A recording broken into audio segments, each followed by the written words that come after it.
of the day, beautiful people. Top of the day. Happy Sunday. Happy Sunday, Shayla. Great rising. That's Wabu.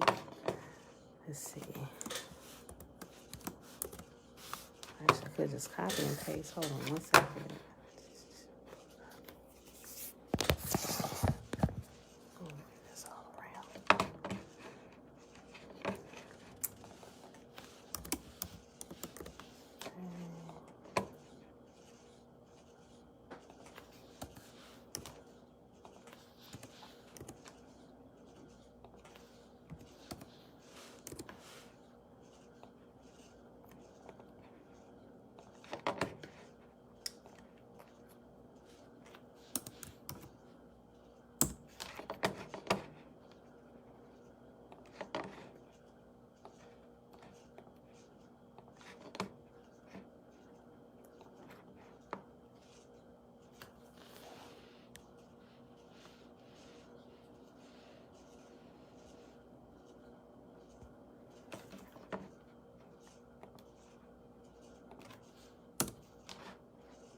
Okay, y'all. We good. We good. Okay. Well, happy Sunday, everybody. It is January the 16th, 2022, day number 6 of year 4 of reading through the books of the law and the prophets, and of the 4-year consecutive day count, day 1024. I went back and watched the video yesterday, and I was still seeing year 3. So I got to catch myself. Starting a new year, I got to remember to change a couple of the numbers. All right, y'all. Today we're reading Genesis 16 through 17, and then we're going to pick up where we left off at in the C.I.A. document. And today is going to be entitled C.I.A. document part 5. Keep Muntu Kikuyu star 87. See me. Okay, y'all. So let's go ahead and get this started real quick.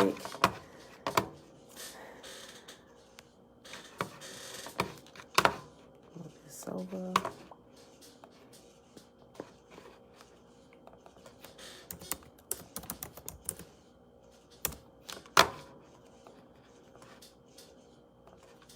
Oops. No, I meant to minimize it all the way. All right, y'all.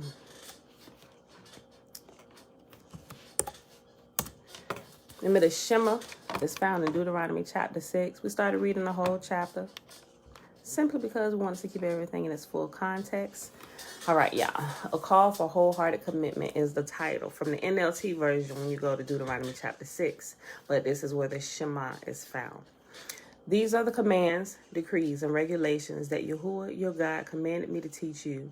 You must obey them in the land you are about to enter and occupy, and you and your children and your grandchildren must fear Yahuwah, your God, as long as you live. If you obey all his decrees and commands, you will enjoy a long life. Listen closely, Israel, and be careful to obey. Then all will go well with you. And you will have many children in the land flowing with milk and honey, just as Yahuwah, the God of your ancestors, promised you. Listen, O Israel, Yahuwah, our God, he is God alone. And you must love Yahuwah, your God, with all your heart, all your soul, and all your strength. And you must commit yourselves wholeheartedly to these commands that I'm giving you today. Repeat them again and again to your children. Talk about them when you're at home and when you're on the road, when you're going to bed and when you're getting up. Tie them to your hands and wear them on your forehead as reminders. Write them on the doorposts of your house and on your gates. Then Yahuwah your God will soon bring you into the land that he swore to give to you when he made a vow to your ancestors Abraham, Isaac, and Jacob. It is a land with large, prosperous cities that you did not build. The houses will be richly stocked with goods that you did not produce. You will draw water from cisterns you did not dig, and you will eat from vineyards and olive trees you did not plant. When you have eaten your fill in this land, be careful not to forget Yahuwah, who rescued you from slavery in the land of Egypt. You must fear Yahuwah your God and serve him. When you take an oath, you must only use his name. You must not worship any of the gods of the neighboring nations, for the Lord your God who lives among you is a jealous God. His anger will flare up against you, and he will wipe you from the face of the earth. You must not test Yahuwah your God as you did when you complained at Massa. You must diligently obey the commands Yahuwah your God has given you, all the laws and decrees. I messed that sentence up, but I still said what was in it. I just kind of switched it around. Do what is right and good in Yahuwah's sight, so all will go well with you.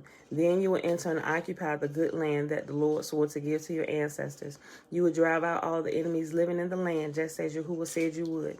In the future, your children will ask you, what is the meaning of these laws, decrees, and regulations that Yahuwah our God has commanded us to obey? Then you must tell them, we were Pharaoh's slaves in Egypt, but Yahuwah brought us out of Egypt with his strong hand. Yahuwah did miraculous signs and wonders before our eyes, dealing terrifying blows against Egypt and Pharaoh and all his people. He brought us out of Egypt so he could give us this land he had sworn to give to our ancestors. And Yahuwah our God commanded us to obey all these decrees and to fear him so that he can continue to bless us and preserve our lives as he has done to this day. For we will be counted as righteous when we obey the commands Yahuwah our God has given us. Uncle Nathaniel, peaceful greetings. Jan, shalom, shalom. Okay, y'all, so let's get right to it. Genesis chapter 16.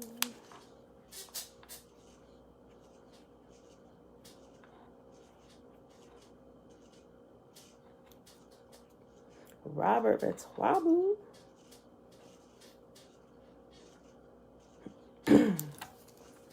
Okay, Genesis chapter 16, the birth of Ishmael. Now Sarai, Abram's wife, had not been able to bear children for him, but she had an Egyptian servant named Hagar. So Sarai said to Abram, the Lord has prevented me from having children. Go and sleep with my servant. Perhaps I can have children through her. And Abram agreed to Sarai's proposal. So Sarai, Abram's wife, took Hagar, the Egyptian servant, and gave her to Abram as a wife. This happened 10 years after Abram had settled in the land of Canaan. So Abram had sexual relations with Hagar, and she became pregnant. But when Hagar knew she was pregnant, she began to treat her mistress, Sarai, with contempt. Then Sarai said to Abram, this is all your fault. I put my servant into your arms, but now that she's pregnant, she treats me with contempt. The Lord will show who's wrong, you or me. Now, if y'all didn't read further about this story in the Legends of the Jews, you can see some of the shenanigans Hagar was really pulling. I would recommend you go read that. The link that I shared yesterday, actually, if you went to that link yesterday and you read that whole page from the website that I gave you from Sacred Text, for the Legends of the Jews, you probably would have, I don't remember if it was on that exact page or if you went to the next one. But if you go back to that link, and I'll reshare that same link. Y'all got to read it. It's funny.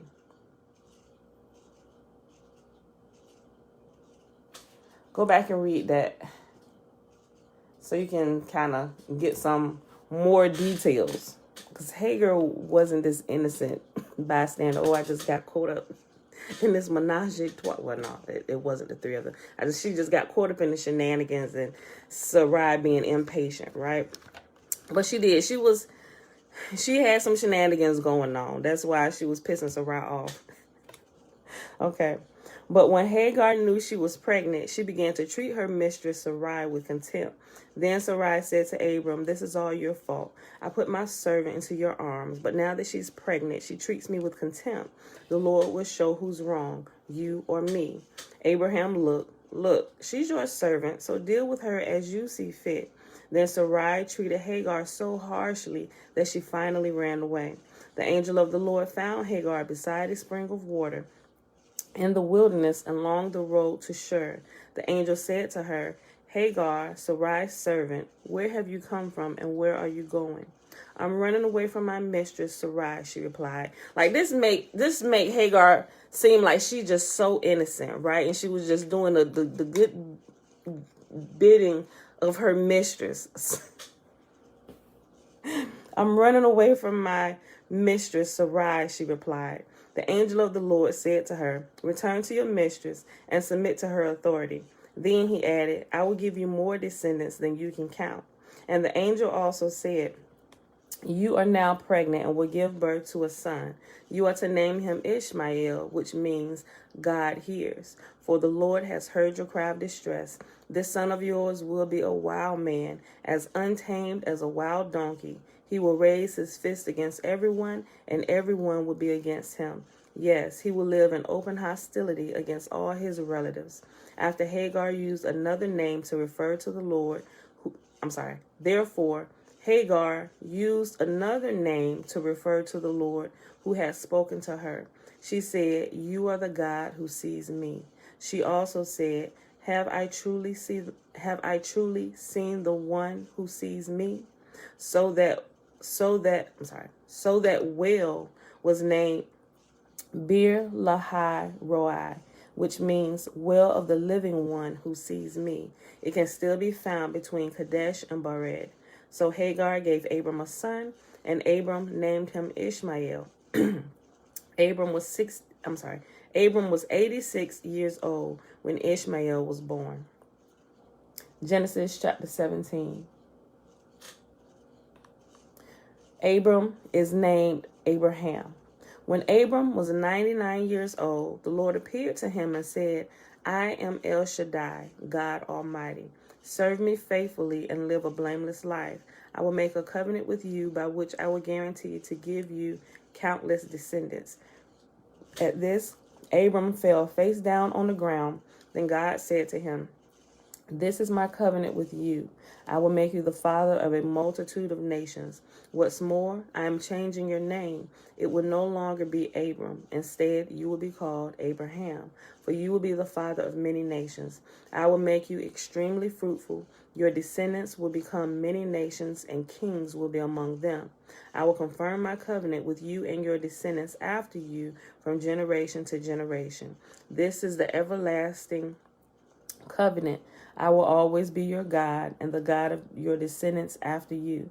And I will give the entire land of Canaan, where you live now as a foreigner, to you and to your descendants. It will be their possession forever, and I will be their God." The mark of the covenant. Then God said to Abraham, "Your responsibility is to obey the terms of the covenant. You and all your descendants have this continual responsibility. This is the covenant that you and your descendants must keep. Each male among you is to be circumcised. You must cut off the flesh of your foreskin as the sign of the covenant between me and you. From generation to generation, every male child must be circumcised on the 8th day after his birth. This applies not only to members of your family, but also to the servants born in your household and the foreign-born servants whom you have purchased. All must be circumcised. Your bodies will bear the mark of my everlasting covenant. Any male who fails to be circumcised will be cut off from the covenant family for breaking the covenant." Sarai is named Sarah. Then God said to Abraham, "Regarding Sarai, your wife, her name will no longer be Sarai. From now on, her name will be Sarah, and I will bless her and give you a son from her. Yes, I will bless her richly, and she will become the mother of many nations. Kings of nations will be among her descendants." Then Abraham bowed down to the ground, but he laughed to himself in disbelief. "How could I become a father at the age of 100, he thought. "And how can Sarah have a baby when she is 90 years old?" So Abraham said to God, "May Ishmael live under your special blessing." Yeah, I seen that, Dana. I haven't, I'm looking at it. Some things he's saying is making sense, but I haven't personally gotten into the deeper details of it just yet. But I'm looking into it. I ain't disagreeing with him. I can't fully agree yet, but medically, I'm gonna say medically it makes sense what he's saying. But I gotta look into it. Remember, it's a lot of shenanigans everywhere. I just gotta go back and check my stuff. But medically, what he's saying, it makes sense. Audrey, shalom, shalom. Josiah, shalom. But yeah, so she mentioned about what Yaki is talking about with the circumcision. It makes sense medically. And if you go read through like the Gospel of the Holy 12, and if you have like a copy of the Megillah, I saw like a couple little screenshots from some things from the Holy Megillah. You can, the one I'm trying to get, I've been trying to get it, like a printed version. I'm trying to get in touch with the from what I can see, the only company right now that has copies of it. I've been calling them because you can't, like, they don't have like a ordering website online. You got to call them or you got to write them. So, or you can email them. So I'm just kind of waiting for, like a response from them. So, cause there's some things in there that I want to put my eyes on myself, just add to my studies. But yeah, I haven't personally gone down that lane just yet, but I medically, I cannot discount what he is saying. Okay. And so Abram said to God, "May Ishmael live under your special blessing." But God replied, "No, Sarah, your wife, will give birth to a son for you. You will name him Isaac, and I will confirm my covenant with him and his descendants as an everlasting covenant. As for Ishmael, I will bless him also, just as you have asked. I will make him extremely fruitful and multiply his descendants. He will become the father of 12 princes, and I will make him a great nation. But my covenant will be confirmed with Isaac, who will be born to you and Sarah about this time next year." When God had finished speaking, he left Abraham. On that very day, Abraham took his son Ishmael and every male in his household, including those born there and those he had bought. Then he circumcised them, cutting off their foreskins just as God told him. Abraham was 99 years old when he was circumcised, and Ishmael his son was 13. Both Abraham and his son Ishmael were circumcised on that same day, along with the other men and boys of the household, whether they were born there or bought as servants. All were circumcised with him. Genesis chapter 18. A son is promised to Sarah. The Lord again appeared to Abraham near the oak grove belonging to Mamre. One day, Abraham was sitting at the entrance to his tent during the hottest part of the day. He looked up and noticed 3 men standing nearby. When he saw them, he ran to meet them and welcomed them, bowing low to the ground. "My Lord," he said, "if it pleases you, stop here for a while. Rest in the shade of this tree while water is brought to wash your feet. And since you've honored your servant with this visit, let me prepare some food to refresh you right before you continue on your journey." "All right," they said, "do as you have said." So Abraham ran back to the tent and said to Sarah, "Hurry, get 3 large measures of your best flour, knead it into dough, and bake some bread." Then Abraham ran out to the herd and chose a tender calf and gave it to his servant, who quickly prepared it. When the food was ready, Abraham took some yogurt and milk and the roasted meat, and he served it to the men. As they ate, Abraham waited on them in the shade of the trees. "Where is Sarah, your wife?"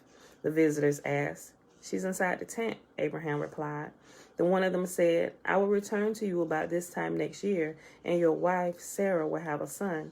Sarah was listening to this conversation from the tent. Abraham and Sarah were both very old by this time, and Sarah was long past the age of having children, so she laughed silently to herself and said, "How could a worn-out old woman like me enjoy such pleasure, especially when my master, my husband, is also so old?" Then the Lord said to Abraham, "Why did Sarah laugh? Why did she say, 'Can an old woman like me have a baby?' Is there anything too hard for the Lord? I will return about this time next year, and Sarah will have a son." Sarah was afraid, so she denied it, saying, "I didn't laugh." But the Lord said, "No, you did laugh." Abraham intercedes for Sodom. Then the men got up from their meal and looked out toward Sodom. As they left, Abraham went with them on their way.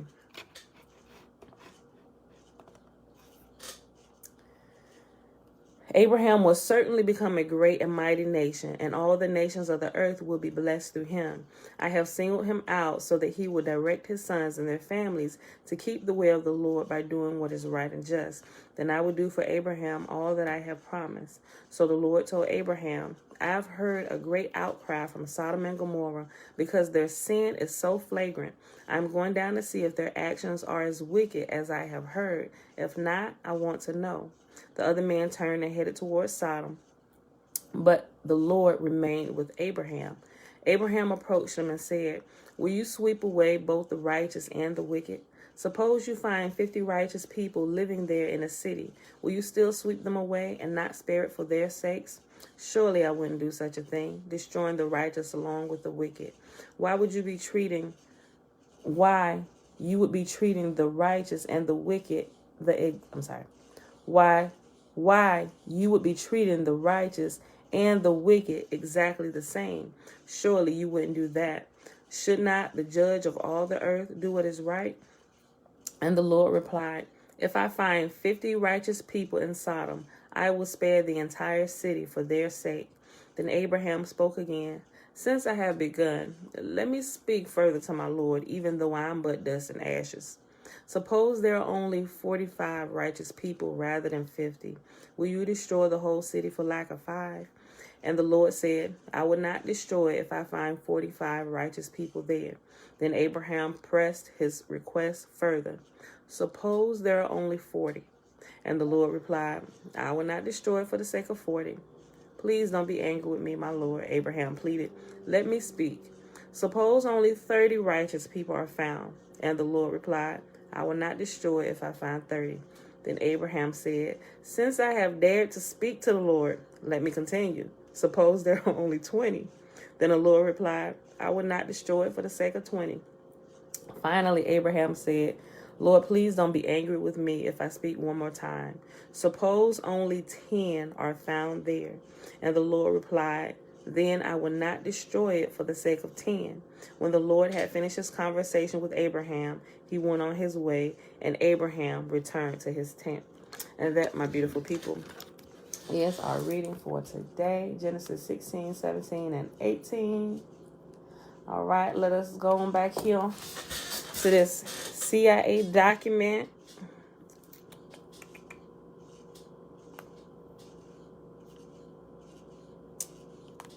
I gotta find my place because I was back in it yesterday going through some stuff.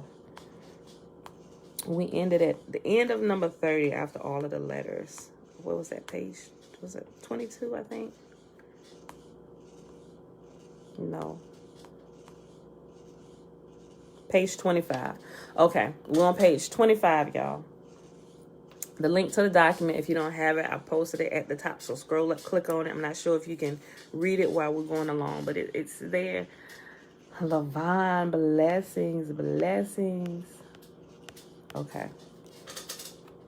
Okay, so we was going through number 30, and number 30 was giving you the different type of things that you could do when you're in that in-between state, or you're astral projecting, or you're having an open vision, so to speak, right? You can do problem solving, patterning.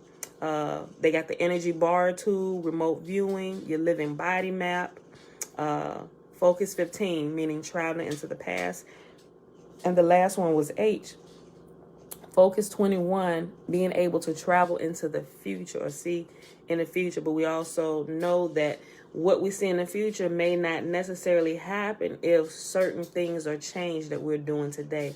So it could be adjusted and it could be spot on. If we just continue the certain path that we're going, it will play out just like we saw. But if we see it, and it's things that could possibly happen, like warnings, we can adjust. Like I've had those type of things happening. Like I've been able to see ahead and seeing things happening, like especially with our business. Like if we do this, this is going to happen. And one time I told my husband, I told y'all about it. It was a few months back about one thing with our business and something that was happening that I told my husband about, which caused us to lose the biggest contract we ever had. I actually saw that, right? And I told my husband as a warning, and I think that was when it really clicked with him that what I be seeing, like if we don't take heed to it, it's going to happen, or it's going to play out similarly. But at least he didn't realize, or we both didn't realize, that it would play out to the magnitude that it did, right? This was the biggest client that we had, right? That one client was bringing us in over $300,000 a year, and that was in the early 2000s. We didn't listen to that warning that we saw, and it played out just like that.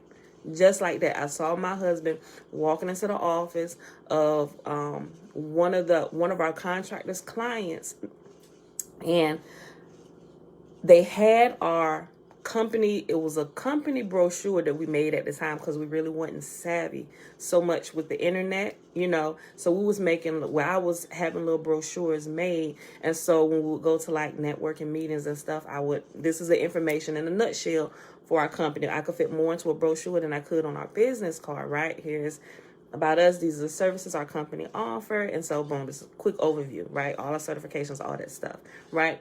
I saw them, I saw the scene play out. The contractor that we was working for had a client that we were doing work for, but this client actually, he was sitting at his desk, and our prime contractor actually walked into his office, and the client of the contractor that we had took this brochure that we had made that my husband had given to him, because my husband had went to go see him. He walked into his office, talked to him, and I'm like, tell me you didn't do that. Tell me you didn't do that. Tell me you didn't do that. He's like, man, he needs to know we already doing work outside, but not directly for him. We're doing it through our prime. My husband walked in, gave it to the contractor, whatever. They had a conversation. Everything seemed nice and good. Everything seemed nice and good. But then I had this dream. It played out because before my husband went to go do it, he talked to me. He said, I'm thinking about going to talk to such and such. I was like, we might not want to do that, right? And that, because we had talked about it for a couple of days. He was like, well, we really could. I'm like, I don't think it's going to benefit us if we do it that way. Had a dream about it, and I actually saw it. How it played out.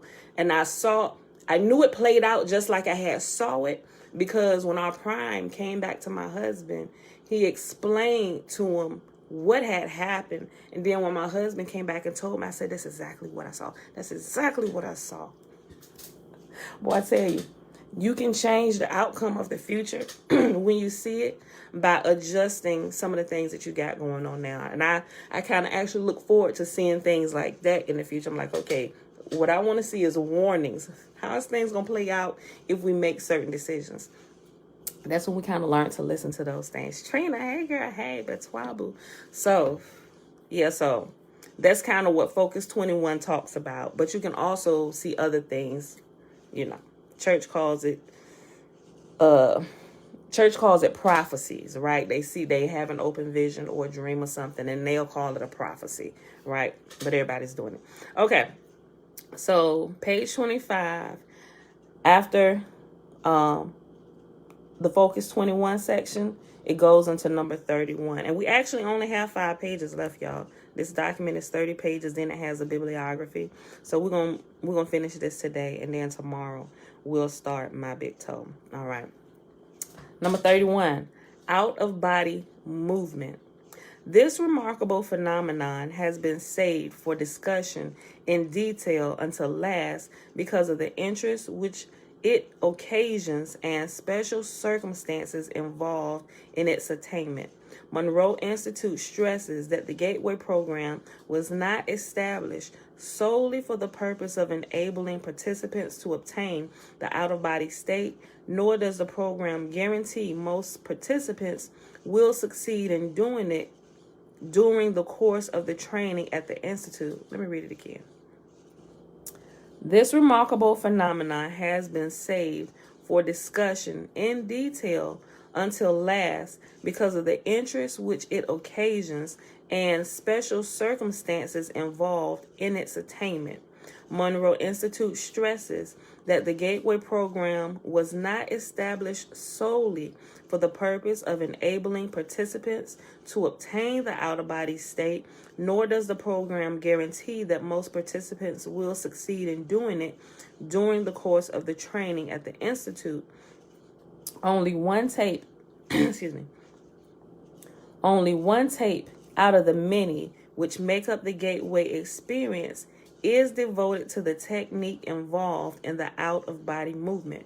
Basically, these techniques are merely designed to make it easier for the individual to achieve the out-of-body state when his brainwave pattern and personal energy levels have reached a point that he is in apparent harmony with his surrounding electromagnetic environment, such that he feels that he has reached a threshold where separation is a possibility. I'll read it again. That was a long sentence. Basically, These techniques are merely designed to make it easier for the individual to achieve the out-of-body state when his brainwave pattern and personal energy levels have reached a point that he is in apparent harmony with his surrounding electromagnetic environment, such that he feels that he has reached a threshold where the separation is a possibility. To facilitate achieving the out-of-body state, Bob Monroe, the founder of the Monroe Institute, is quoted in a recent magazine article as saying that in order to assist the participant, to facilitate achieving the out-of-body state, Bob Monroe, the founder of the Monroe Institute, is quoted in a recent magazine article as saying that in order to assist the participant, the particular hemisync tape concerned with that technique employs beta signals of around 2877.3 CPS. CPS is cycles per second. Since 30 to 40 CPS is considered to be the normal range for beta brainwave signals, those associated with the wakeful state, it is apparent that the Monroe Institute is convinced that the same heightened state of brainwave frequency output.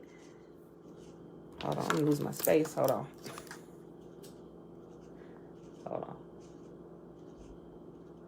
Let me go back up. Okay. Since 30 to 40 CPS is considered to be the normal range for beta brainwave signals, those associated with the wakeful state, it is apparent that the Monroe Institute is convinced that the same heightened state of brainwave frequency output, which promotes altered states of consciousness, is also an important consideration in assisting in achievement of out-of-body states. The actual techniques employed for separating the body involve such simple maneuvers as rolling out, lifting out after the fashion of a telephone pole, wherein the individual separates in a rigid, head-first manner such that he finds himself standing at attention at the foot of his physical body, sliding out.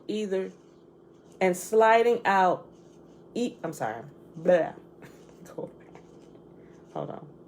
The actual techniques employed for separating the body involve such simple maneuvers as rolling out, lifting out after the fashion of a telephone pole, wherein the individual separates in a rigid, head-first manner such that he finds himself standing at attention at the foot of his physical body and sliding out through either end of his body. Number 32, role of REM sleep.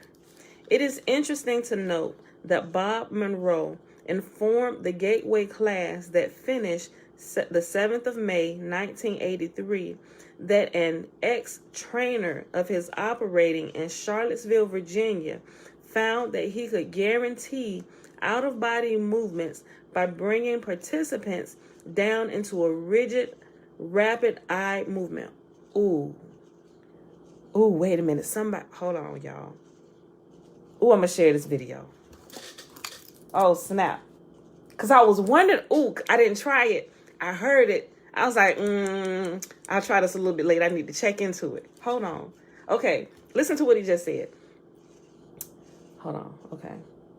It is interesting to note that Bob Monroe informed the Gateway class that finished the 7th of May, 1983, that an ex-trainer of his operating in Charlottesville, Virginia, found that he could guarantee out-of-body movements by bringing participants down into a rapid eye movement state of sleep and then use the hemisync tape technique.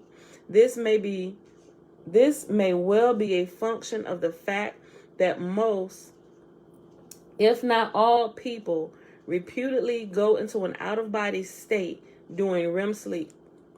I'm going to read that again. I'm messing that up. Okay, there was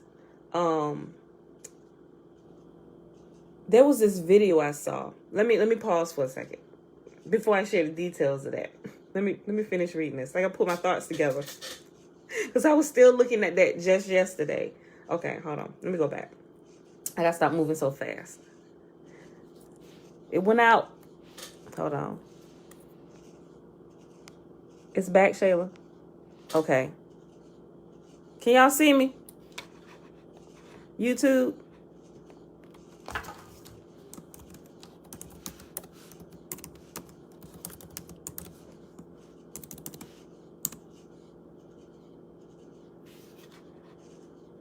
Okay, cool.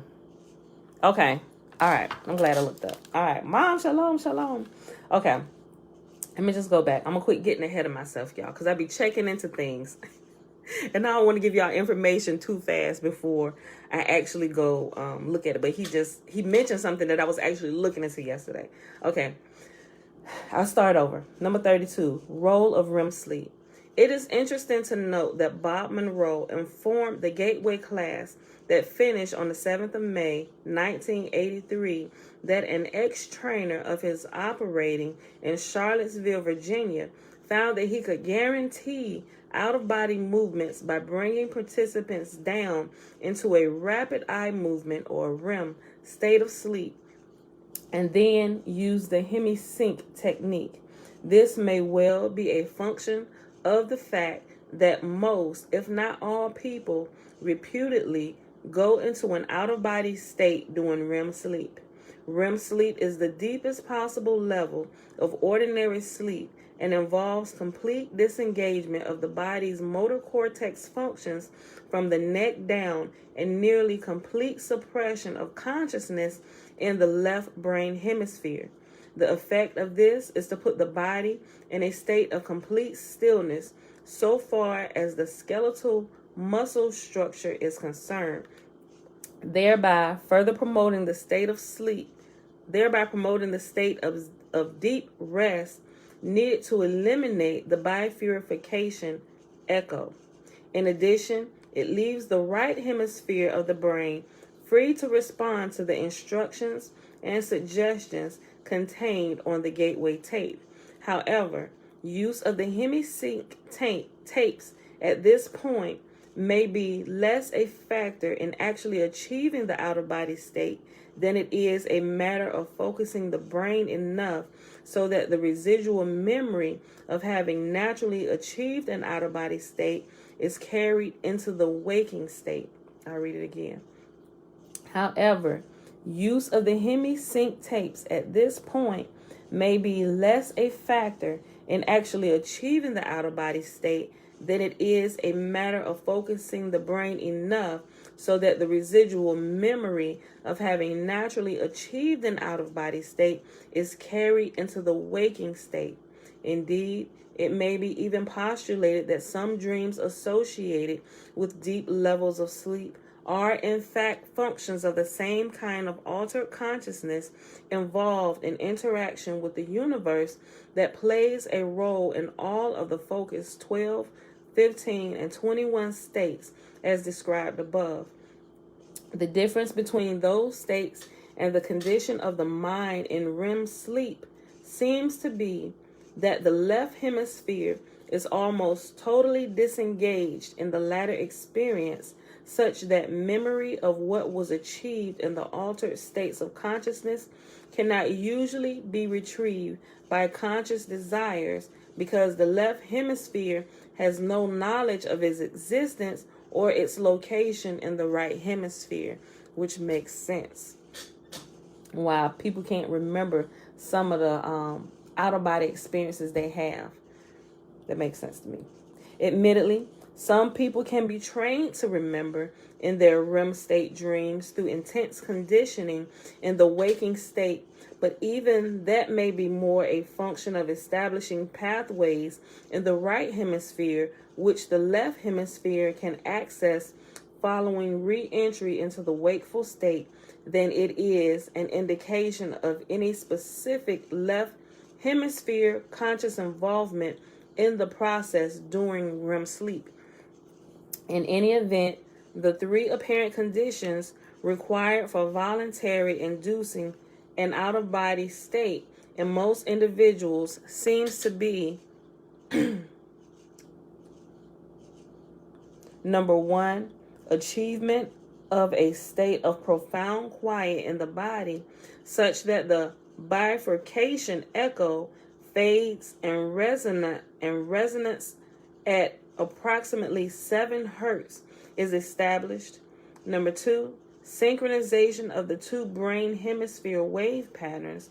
And 3, subsequent stimulation of the right hemisphere of the mind to attain a state of heightened alertness, which of course interferes with brain hemisphere synchronization, but not until a sufficient level of enhanced frequency range has first been established to help achieve the out-of-body state.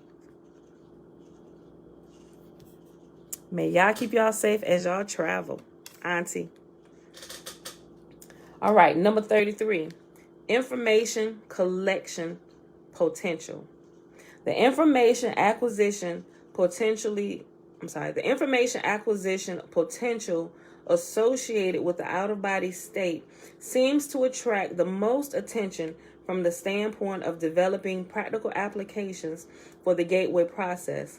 Unfortunately, although the out-of-body state can apparently be achieved by many people without excessive expenditure of time or effort, the purpose to which it can be put are currently limited by the fact that although individuals in that state may travel anywhere on an instantaneous basis in either the terrestrial or the other spheres, information distortion in the former context remains a major concern. To date, according to one of the trainers at Monroe Institute, numerous experiments have been conducted involving persons moving from one coast to the other in the out-of-body state to read a series of 10 computer-generated numbers in a university laboratory. Let me go back. To date, according to one of the trainers at Monroe Institute, numerous experiments have been conducted involving persons moving from one coast to the other in the out-of-body state to read a series of 10 computer-generated numbers in a university laboratory. Although most have acquired enough of the digits to make clear that their consciousness was present, none have ever succeeded in getting all 10 correct.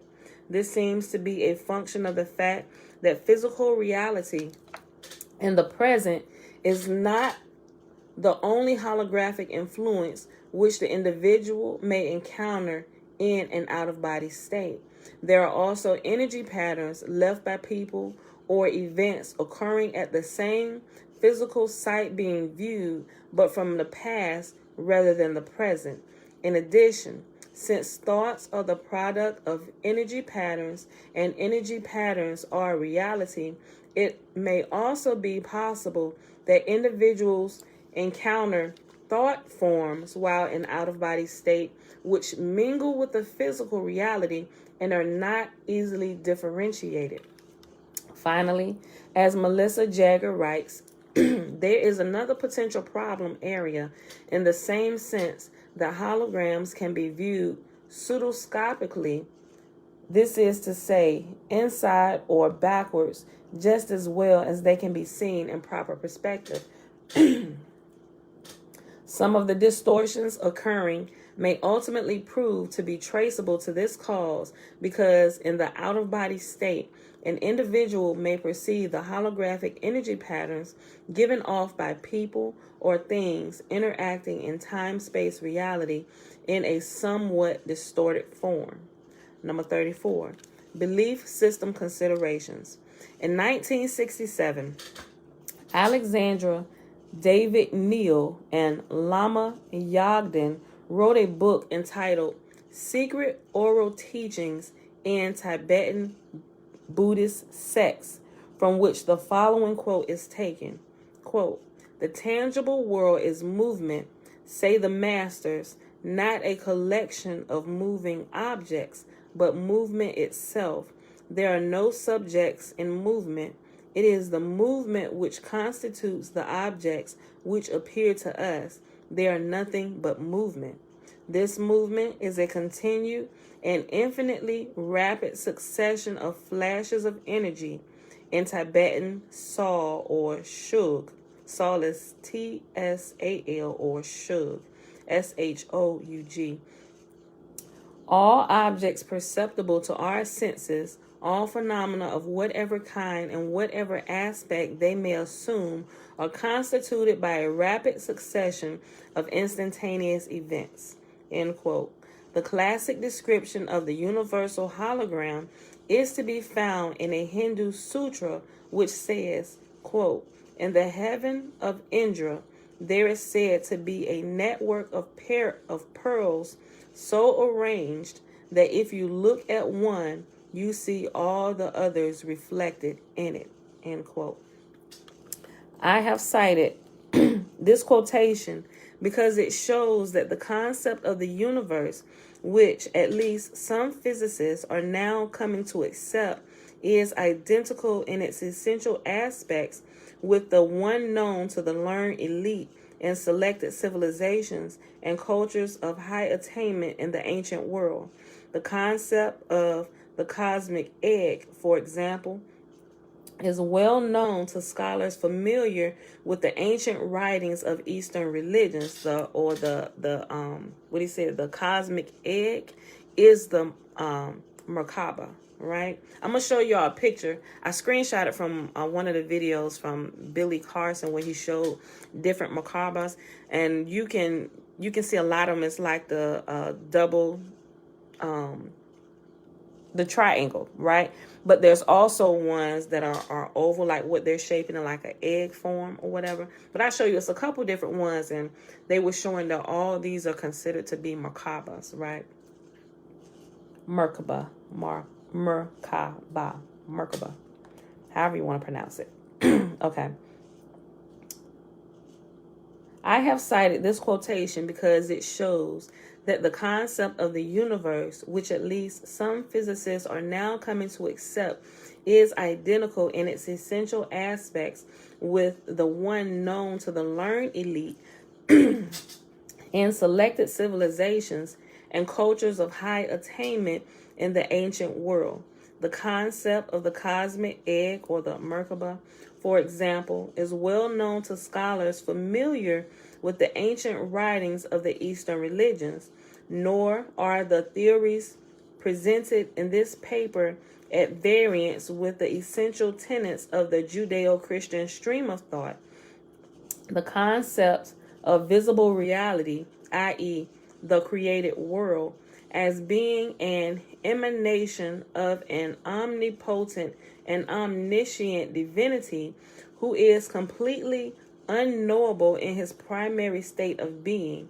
The absolute at rest in infinity is a concept straight out of Hebrew mystical philosophy. Even the Christian concept of the Trinity shines through the description of the absolute as presented in this paper.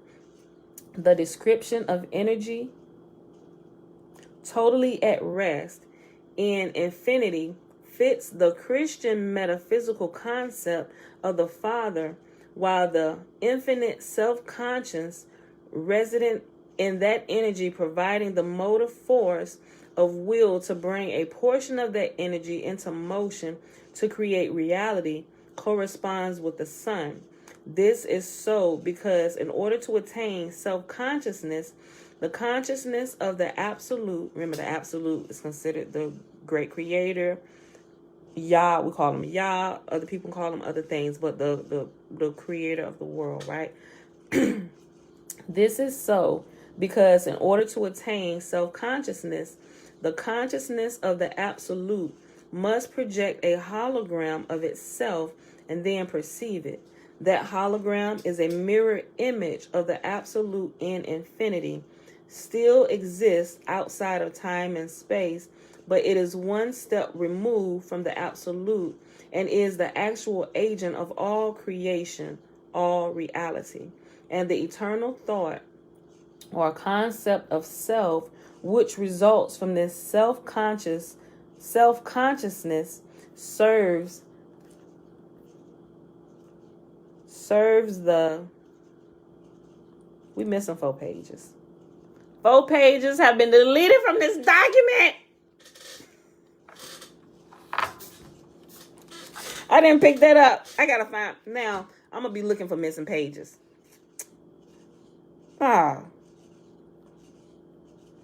It jumps from page 24. The number 24 at the bottom of the page, it jumps from page 24.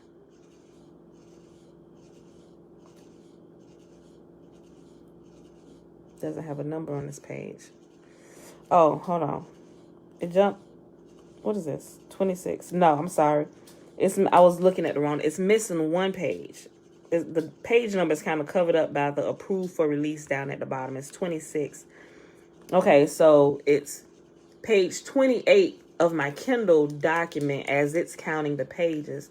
But the page numbers on the actual document, it goes from 24 to 26. So we don't get the rest of this.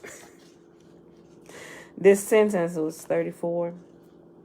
And it's missing 2 sections. So it goes from we're reading section number 34. Then the next page picks up number 37. So I'm going to look for it. I'm not sure that I'm going to find it, but it was probably scrubbed in the approved release, right? It's probably what they've pulled out from the other stuff. So apparently it's some stuff that they don't want us to know. Oh, that burns my buttons. Now I got to figure it out.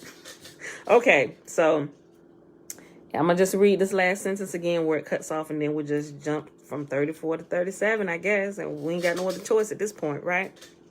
And the eternal thought or concept of self, which results from this self-consciousness, serves the, and that's the last bit of that. And now we just got to move to number 37. Number 37, motivational aspect. It is a step-by-step procedure which involves repetitive practice of the techniques concerned, using each new insight as a means of penetrating farther during the next practice session.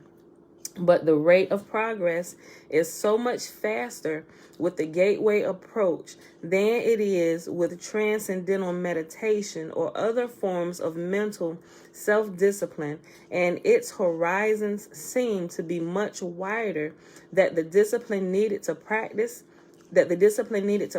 it would seem to be within the means of even the impatient, result-oriented, skeptical pragmatists of our society. Unlike yoga and other forms of Eastern mental discipline, Gateway does not require the infinite patience and total personal subservience to and faith in a system of discipline designed to absorb all the individual's energies over most of a lifetime. So remember how I say all of these things, if you begin to practice them, if you do it naturally and you stay consistent on this path of instruction and learning spiritually, a lot of spiritual gifts would actually unfold to you as you progress on this path throughout time. It should take a whole life for it to begin to unfold and for you to be efficient in operating in a lot of these things. But that's not until you get older. But along the way, you'll learn how to do some stuff, right? They've taken this process, which Yah, our creator, has designed to be a lifetime holistic process, so we understand everything and we don't get into places that we can't get out of, right? Or end up wanting to kill ourselves because we didn't forwarded our education, missing bits and pieces, and now we stuck. They've taken that lifelong process, that process, and they scrunched it down into a very small time period to get the results that they want to see so they can use it, right? And they call it the gateway process. Listen, I'm going to start it over. Number 37, a motivational aspect.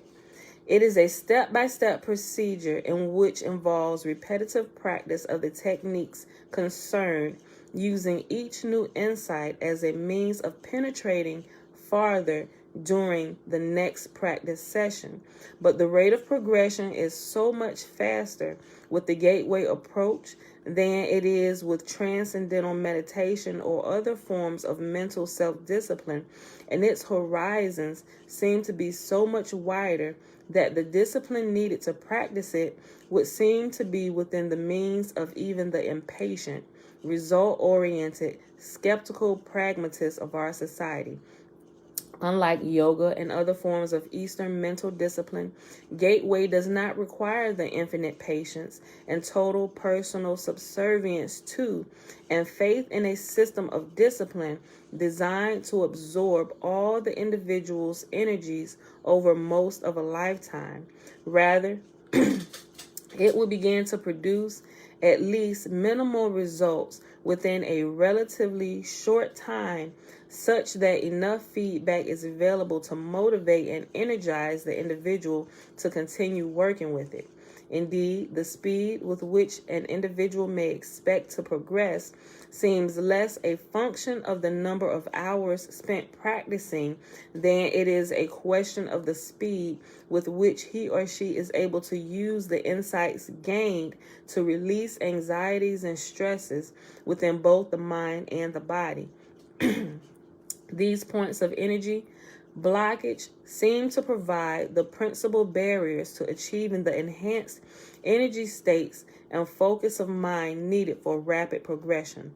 The more compulsive, the more uptight the individual may be at the outset, the more barriers he or she will initially encounter to achieving a deep or immediate experience. But as the insights begin to come and the blockages begin to dissolve, the way ahead becomes increasingly clear, and the value of Gateway moves from the status of a matter of intellectual assessment to one of personal experience. And we move to number 38. And so here's the conclusion of the matter of their research and doing all this, right? And yet, Dana, I saw your comment earlier. You said they've been doing this since when I had given a date. I read a date. Hold on. She said,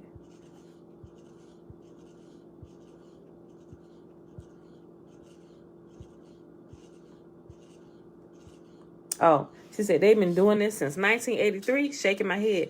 They've been doing it way before 1983, Dana. This is just 1983 was when they finally put their results and stuff together, right? And they presented it. But they have been, as far as I know, they've been practicing it since like the early 50s, right? At least from what I've read so far. It could have been earlier than that, but from the information that I currently have come across already, I think it's like the early 50s. Yeah, the early 50s when they started testing this. So, okay, number 38, conclusion. There is a sound, rational basis in terms of physical science parameters for considering Gateway to be plausible in terms of its essential objectives. Intuitional insights of not only personal, but of a practical and professional nature would seem to be within bounds of reasonable expectations. However, a phased approach for entering the Gateway experience in an accelerated mode would seem to be required if the time needed to reach advanced states of altered consciousness is to be brought within more manageable limits from the standpoint of establishing an organization-wide exploitation of Gateway's potential. The most promising approach suggested in the foregoing study involves the following steps. A. Begin by using the Gateway hemisync tapes to achieve enhanced brain focus and to induce hemisphere synchronization. B. Then add strong REM sleep frequencies to induce left brain quiescence. Screwing that word up. Quiescence. Quiescence. Quiescence. Okay. B. Then add strong REM sleep frequencies to induce left brain quiescence and deep physical relaxation. C. Provide hypnotic suggestion designed to enable an individual to induce deep auto-hypnotic state at will. D. Use auto-hypnotic suggestion to attain much enhanced focus of concentration and motivation in rapidly progressing through Focus 12 exercises. E. Then repeat steps A and B following use of auto-hypnotic suggestion that an out-of-body movement will occur and be remembered. F. Repeat step E to achieve facility in gaining out-of-body state under conscious control. Alter hypnotic suggestion to stress ability to consciously control out-of-body movement and maintain it even after REM sleep state ends. G. Approach Focus 15 and 21 objectives, escape from time, space, and interact within new dimensions from the out-of-body perspective. H. Use multi-focus approach to solve problems of distortion in terrestrial information gathering trips. This approach involves the use of 3 individuals in the out-of-body state, one viewing the target object here in time space, one viewing it at Focus 15 as it slips into the immediate past, and one viewing it at Focus 21 as it slips from the immediate future. Debrief all 3 and compare data gathered from the 3 points of view. If care is taken to ensure that the 3 all go out of body together in the same environment, their consciousness energy systems should resonate in sympathetic oscillation. They can tune into the same target on different planes or dimensions with greater effectiveness. I. Encourage pursuit of full self-knowledge by all individuals involved in the foregoing experiments to enhance objectivity in out-of-body observation and thinking, and to remove personal energy blockages likely to retard rapid progress. J. Be intellectually prepared to react to possible encounters with intelligent, non-corporeal energy forms when time-space boundaries are exceeded. K. Arrange to have groups of people in Focus 12 state unite their altered consciousness to build holographic patterns around sensitive areas to repulse possible, unwanted, out-of-body presences.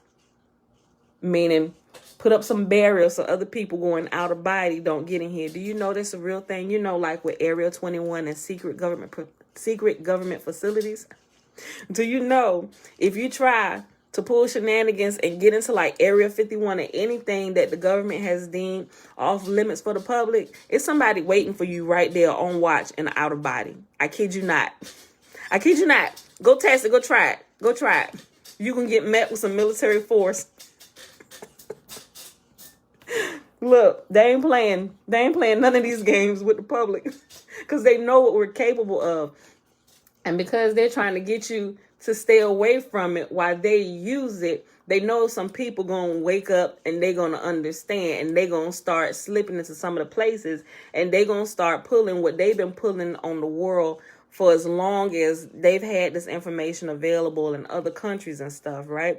And when it started happening, they realized they had to put people on watch in out of body just for the astral plane. It's a whole guard watch on watch in the astral plane around government facilities, y'all. L, hold on, let me read this again. K, arrange to have groups of people in Focus 12 state unite their altered consciousness to build holographic patterns around sensitive areas to repulse possible unwanted out-of-body presences.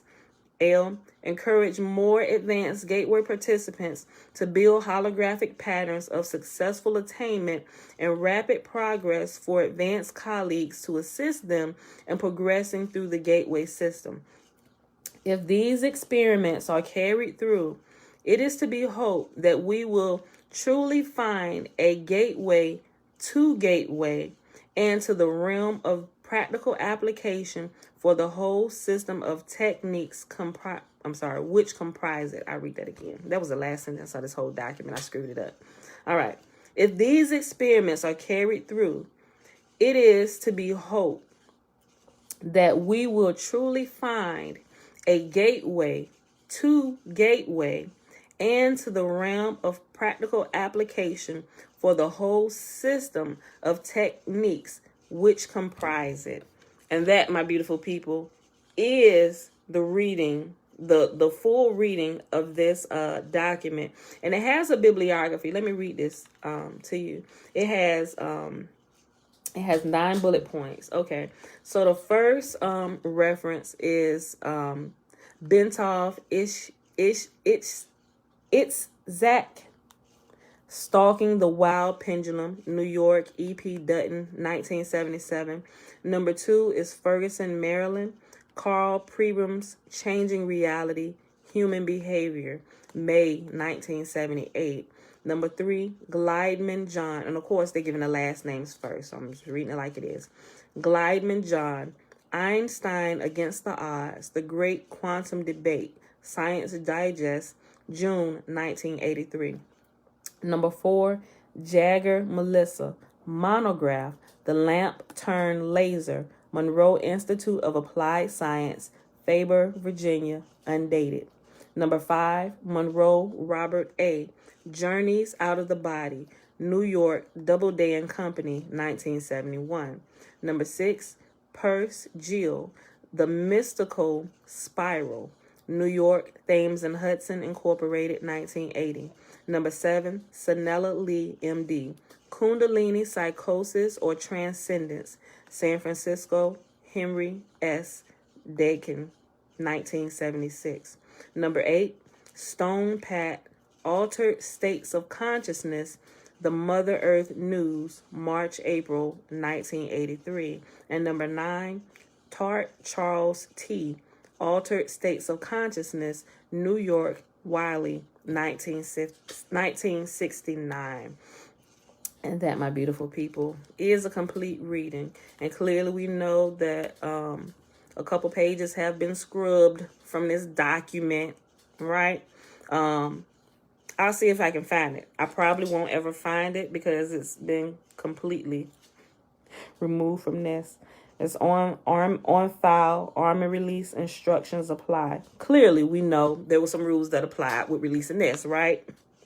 Okay, so there's something in here that clearly there was a lot of stuff in here that they don't want us to know about, but the stuff that people are already finding out about, right? They're becoming more spiritual, operating in it. They're releasing, like, yeah, it's true. We know. We've been using it. We've been using it against y'all, right? And pulling trade secrets and stuff from other countries, private information, all that good stuff, right? So we kind of actually ended on time today, y'all. We normally try to just take an hour, but some days it just kind of goes on a little bit longer, you know, and that's okay. That's okay if you can stay. All right, so with that being said, beautiful people, I guess we'll just go ahead and end this today.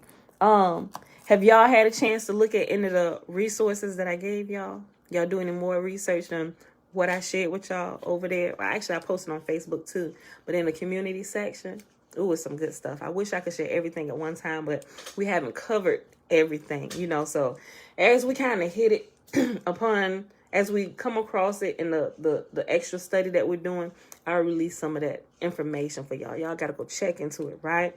And those of you who have been using your spiritual gifts, you want to call them spiritual gifts, whatever, it's still the same thing. You will know that a lot of these things can be tested and you will find them to be absolutely true.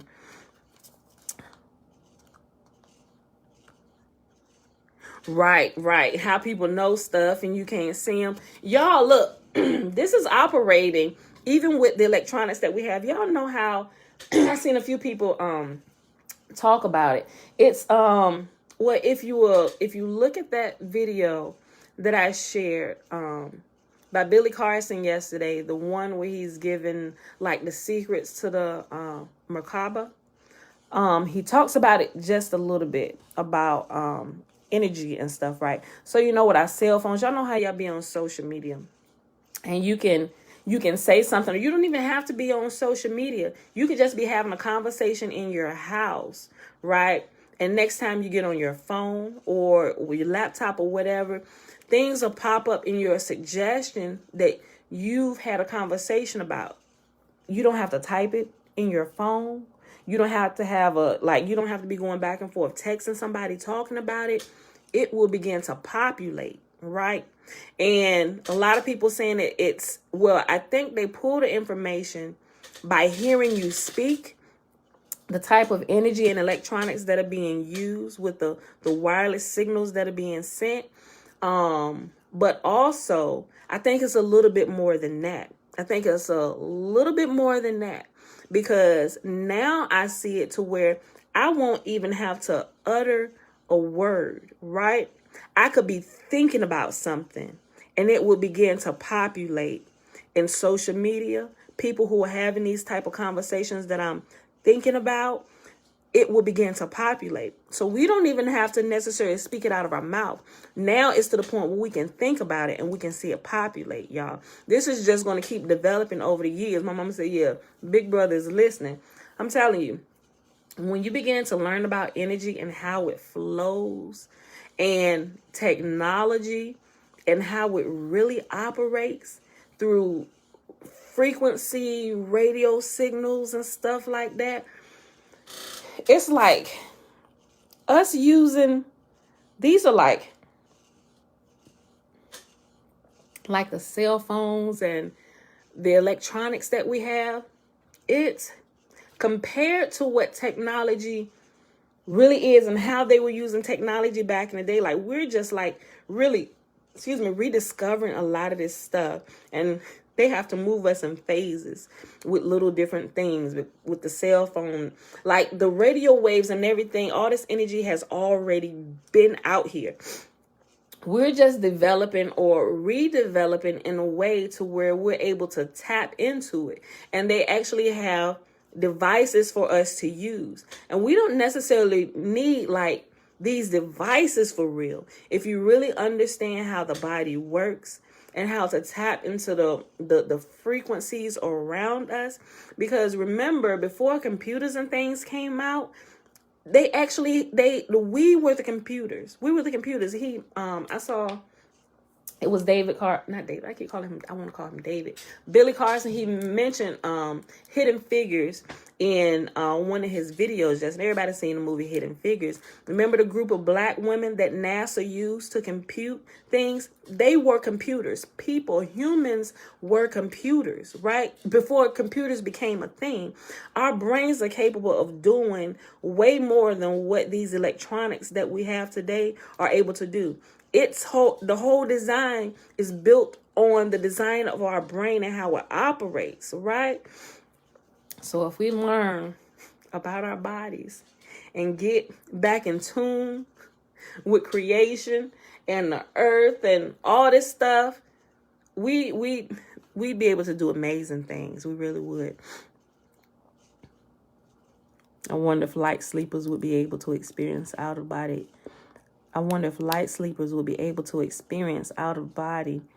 Since they hear every little thing. I don't know. They might. Well, let me look. I think they can. So there are, I was going to say times, but I'm thinking about it. It's every time, right? If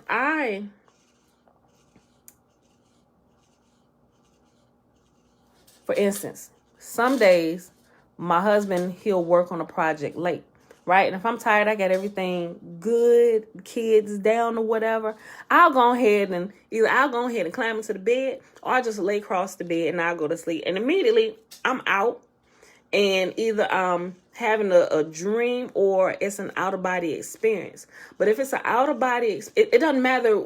It doesn't matter what I'm having. It doesn't matter what I'm having. When my husband is walking up the stairs to the house, I completely wake up. And now it's like I'll see him, and I completely wake up and boom, there he is walking into the door.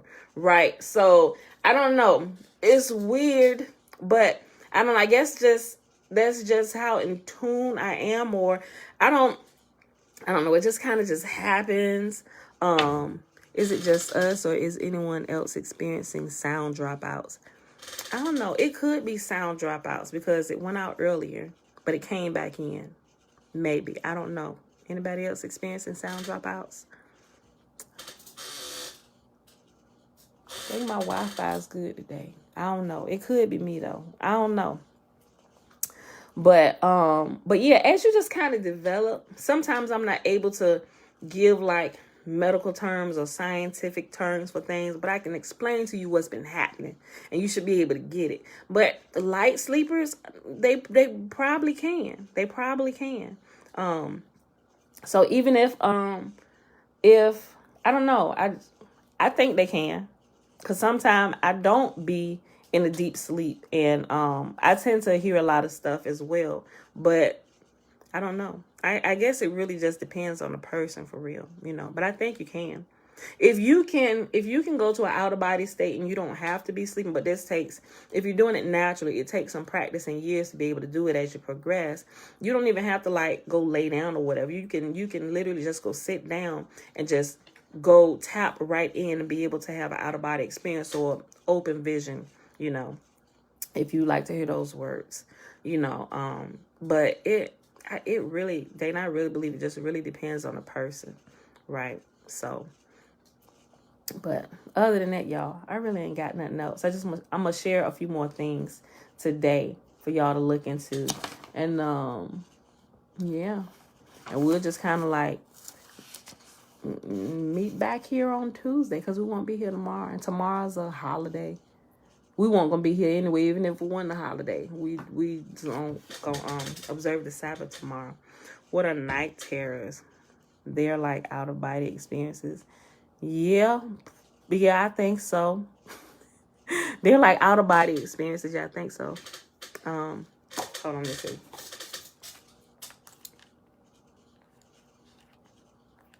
Hold on, y'all.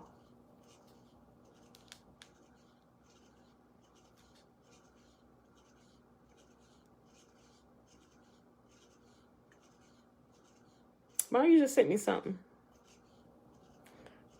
Trying to see if it's something I need to see up here now. It came through on my phone. Hold on, let me look real quick.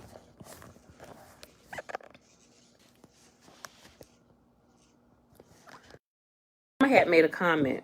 Well, she didn't make it up here. She sent it to me about when we first started talking about the electronics being able to pick up what you're talking about and start projecting it and showing it to you. She gave the scripture from Proverbs where, and I forgot just that quick, but the scripture from Proverbs where it says, I'm gonna just sum it up. Don't talk about the king, not even in private, right? Because a little bird might take what you said and pretty much shout it. So it says not even in your thoughts are you to like talk about the king, but you have to be aware of your thoughts. And clearly today we know, like, it's not just movies. Our thoughts can literally be read. They really can, so that scripture does it makes a lot more sense today, right? And that little bird, or those listening frequencies that we are exposed to, can literally resonate with what's in here. I'm sorry, Ecclesiastes, not Proverbs. Ecclesiastes 10 verse 20. The night terrors. It's like you're awake but can't move. Oh yeah, some people call it. They say it's like a witch riding your back or something like that. I've dealt with that a lot in my earlier days. But what it is, you're actually come that right there where you're woke. You're actually you were actually astral projecting. You may think you was dreaming, but when that happens, you're actually becoming conscious again, waking up. Whatever it was you just experienced in the astral plane scared you, and it threw you back into your body, and because you're scared, you're trying to wake up. But what happens is your spiritual body hasn't fully descended. Your spiritual body or your astral body hasn't fully descended back into your physical body. That's why you can't move, so some people say it's other thing, a demon holding you down. No, that's not what it is. That can be scientifically proven. But your astral spirit has not fully descended back in your body. That's why you can't move. It's not a witch riding your back. It's not a demon holding you down. It's you were astral projecting. You were having an out-of-body experience. You just got to wait. But after a few moments or whatever, you'll be able to move. Your body it just has to sync back up, So that's what happens there. Yeah. Yep. Definitely out-of-body experiences. And so a lot of us have experienced a lot of these things that especially the church tell us to stay away from. And sometimes we just don't ever get answers if we stay in the church. We just stay away from it because they say so it's spooky and the devil might get us. And, sometimes that's good enough to keep us away from even asking questions. But then it comes a time, especially if you constantly experience it and nobody in the church want to give you answers, you start going and looking and Googling and trying to figure out, has anybody ever experienced this? Which actually opens up the door for you to get your answers to what's really going on. And people who can really, that's really experienced it a lot and can break it down with a science of what is actually happening to you, right? Now, that's not a bad thing. We shouldn't be ignorant of spiritual things. But with that being said, beautiful people, I'm just running off at the mouth now. I really ain't got nothing else today. So we'll go ahead and end this. And Tootie Baby's still asleep, so I'm going to go ahead and do the blessing. Thanks for hanging out with me today. Tomorrow we will be starting My Big Toe. So when he starts talking about certain things, we're going to already be familiar with it and know this ain't a bunch of mumbo jumbo. CIA, the government has been documenting it forever. So the scientific proofs and everything that he goes through and show you how it happens. And he'll actually walk you, if you haven't started reading, he'll actually walk you through how you can begin to experience it yourself by removing all the church mumbo jumbo, all the religious dogma. He's just going to give it to you scientific facts where you can actually do this. It's just like, okay, to bake a cake, you need 3 eggs. You need that mix. Like, he's going to give it to you. And it's not hard at all. Really, really simple. And I thought this was a safe one to use. It helped me understand a whole heck of a lot about what's been happening to me spiritually all my life. Answers that I never got in church, right? I'm telling you, science really does back up spiritual principles or creation, things that we can't see, right? And that's what science should be, and they do a really good job of it. So we're going to start reading this when we come back Tuesday. Yes, Greer 2, step by step. So I really do hope y'all get fully engaged, because I'm not going to be able to give you everything here, but I'm giving you enough to help you on your journey to begin pulling different things. And then you might come across some stuff that I haven't yet. Come back and share with a sister. Help a sister out, right? Because there's only so much I can focus on. And then I have my expertise in certain things that I do. That's what I'm like really focusing on. So, I'm trying to help y'all there. That's my part to give to the body. I know what I'm supposed to be doing. So, but whatever y'all supposed to be doing, come help us out. Like, we all the body, right? We all working together. Everybody got a part to play for the overall health of the body, right? So share it. But when you share it, remove all the religious dogma, right? I mean, if you don't know how, I know how, but just y'all get it, so that way it's good for all to use. It's not just for a certain group of people. I like to remove all those barriers so everybody can enjoy the wisdom, right? Okay. So I try my best to do it. I probably wasn't so good at it at the beginning. If you watch some of my earlier videos, forgive me. Charge it to my head and not my heart. I'm trying to correct it and adjust, y'all. Trying to make it good for for everybody, because this is wisdom for everybody, not just one group of people, right? All right, so with that being said, I love y'all. Let's go ahead and do this blessing. Quick recap. It is Sunday, January the 16th, 2022. Day number 6 of year 4 of reading through the books of the law and the prophets, and of the 4-year consecutive day count, day 1024. We read through Genesis 16, 17, and 18, and we finished up the last part of this C.I.A. document that they released in the early 2000s. And this is entitled today's C.I.A. document part 5. And also I'm going to put last part for today. So if people want to make sure they ain't missed the part of any more coming after this, I'll let them know that part 5 is the last part. And I think I'm going to adjust the other ones and put part 1 of 5, part 2 of 5, part 3, so on and so forth, right? So, if they don't want to read it themselves, they just want to have hear somebody else read it for them. They can just kind of come back and listen to me and all my shenanigans throughout the readings for the last 5 days. All right, y'all. Let me pull this blessing up. All right, so thanks for hanging out with me today. The blessing is found in Numbers chapter 6, verses 22 through 27. And Yahuwah spake unto Moses, saying, Speak unto Aaron and unto his sons, saying, On this wise ye shall bless the children of Israel, saying unto them, ooh, I didn't mean to do that. Click myself off. Okay. Speak unto Aaron and unto his sons, saying, On this wise ye shall bless the children of Israel, saying unto them, Yahuwah will kneel before us, presenting gifts, and will guard us with a hedge of protection. Yahuwah will illuminate the wholeness of his being towards us, bringing order. And he will provide us with love, sustenance, and friendship. Yahuwah will lift up the wholeness of his being and look upon us, and he will set in place all we need to be whole and complete. And they shall put my name upon the children of Israel, and I will bless them. All right, beautiful people, I love y'all. If there are no more questions, we about to get out of here. All right, that's it. All right, y'all. That's it. We out. Bruce.